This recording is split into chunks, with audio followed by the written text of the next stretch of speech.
ምስጢር ውሽጣዊ ሓይሊ ስለምንታይ ገለ ሰባት ኣብ ዝኸድዎ ዓውዲ ይዕወቱ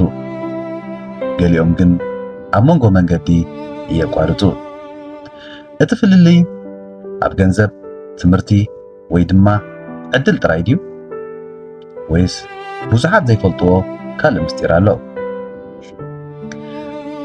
ሎሚ ነቲ ኣብ ውሽጥና ተሓቢኡ ዘሎ ሓይሊ ክንዛረበሉ ኢና እቲ ሓይሊ ንህይወትካ ክቕይር ንሕልምኻ ናብ ሓቂ ክቕይሮ ይኽእል እዩ ኣብ ውሽጥና ብዙሕ ግዜ ዘይንፈልጦ ሓይሊ ኣሎ እቲ ሓይሊ ህይወትካ ክቕይር ይኽእል ግን ብዙሕ ኣይንጥቀመሉን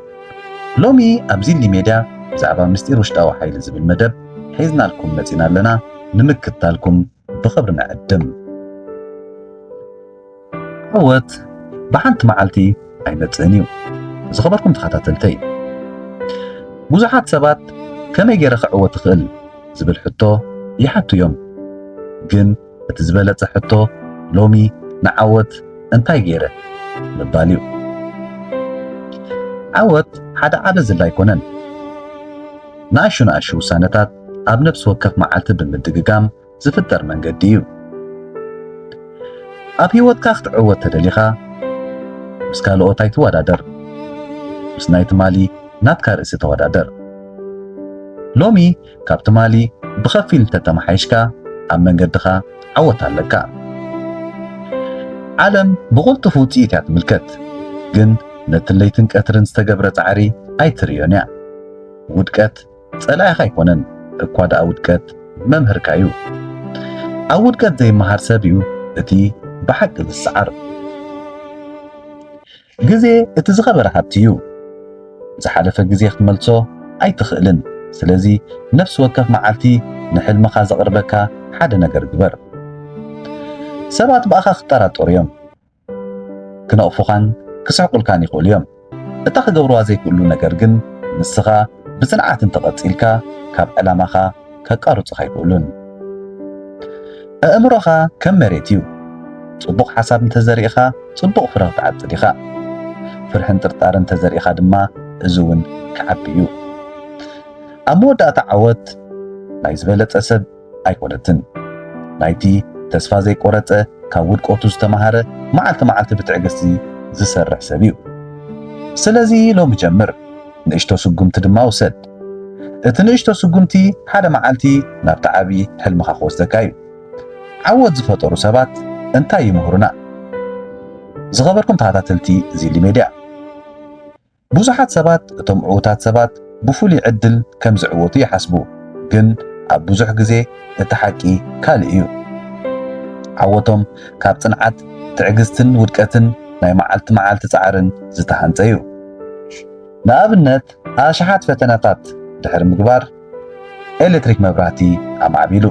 ሰባት ስለምንታይ ብዙሕ ግዜ ከም ዝፈሸለ ምስ ሓተትዎ ኣይፈሸልኩን ዘይሰርሑ ብዙሓት መገድታት ከም ዘለዉ እየ ተማሂረ ዝብሉ ትርጉም ዘለዎም መልሲ ይሂቡ እዚ ውድቀት መወዳእታ ዘይኮነስ ክፋል ናይ ዓወት ምዃኑ የርእየና ትምህርቱ ድማ እዚ እዩ ሓያል ሰብ እቲ ዝፈርሕ ዘይኮነስ ንፍርሑ ዝስዕር እዩ ብተፈጥሮ ጥራይ ኣይኮነን ዝዕወት ሰዓታት ብምልምማድ ንእሽቶ ዝርዝራት ብምምሕያሽ ንርእስኻ ብቐፃሊ ብምምሕያሽ እዩ ናብ ልዑል ደረጃ ዝብፃሕ ኣብ ንእስነት ብዙሕ ብድሆታት ዘሕለፈ ግን ነቲ ብድሆ ከም ምኽንያት ንምቁራፅ ዘይኮነስ ከም ሓይሊ ንምዕባለ ምጥቃም እዩ ስለዚ ክቡራት ተኸታተልተይ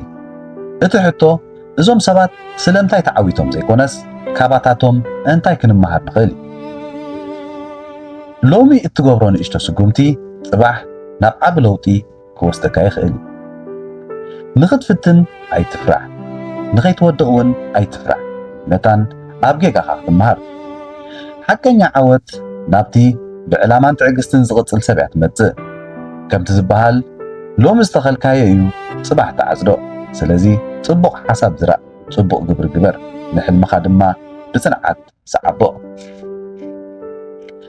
ስለምንታይ ገሊኦም ሰባት ይዕወቱ ገሊኦም ድማ ይወድቁ ክቡራት ተኸታተልቲ ዚሊ ሚድያ እቲ ፍልልይ ኣብ መንጎ ዕዉት ሰብን ዘይዕዉት ሰብን ብዙሕ ግዜ ኣብ ኣእምሮና እዩ ዝጅምር ዕዉት ሰብ ቅድሚ ኣብ ዓለም ለውጢ ምፍጣሩ ኣብ ኣእምሮ እዩ ለውጢ ዝፈጥር። ንርእስኻ እትብሎም ቃላት ኣገደስቲ እዮም። መዓልቲ መዓልቲ ኣይክእልን እየ እንተልካ ኣእምሮኻ ነዚ ከኣምን ይጅምር። ክፍትን እየ ክመሃር እየ እንተልካ ግን መንገዲ ክትረክብ ትጅምር። ብዙሓት ዕዉታት ሰባት ኣብ መጀመርያ ኣይተኣመነሎምን፣ ግን ንሶም ባዕላቶም ንርእሶም የእሚኖም እዮም ተበጊሶም። ኣብ ህይወትካ ክልተ ሕማም ኣሎ። ሕማም ናይ ተግሳፅን ስራሕን ወይ ድማ ሕማም ናይ ጣዕሳን ንስሓን። እቲ ቀዳማይ ግዝያዊ እዩ፣ እቲ ካልኣይ ግን ንዓመታት ክጸንሕ ይኽእል። ገለ ሰባት ኣይትኽእልን ኢኻ ክብሉኻ ይኽእሉ እዮም። እቲ ዝበለጸ መልሲ ግን ቃላት ኣይኮነን፣ ውጽኢት እዩ። ሕልምኻ ዓብ እንተኾይኑ ገሊኦም ክሳቑልካ እዮም፣ ግን ኣይትረስዕ። ኩሉ ዓብ ህንፃ ብሓንቲ እምኒ እዩ ዝጅምር፣ ኩሉ ዓብ ጉዕዞ ድማ ብሓንቲ ስጉምቲ ይፍልም። ስለዚ ንርእስኻን ንግዜኻን ኣኽብር። ብቐጻሊ ተመሃር፣ ካብ ውድቀትካ ተመሃር፣ ካብ ዓወትካ ድማ ትሕትና ሓዝ። ኣብ መወዳእታ ሓደ ሰብ ንሕልሙ ዘይገድፍ እንተኾይኑ እቲ ሕልሚ ሓደ መዓልቲ ክበጽሖ እዩ። ክቡራት ተኸታተልቲ እዚ ሜድያ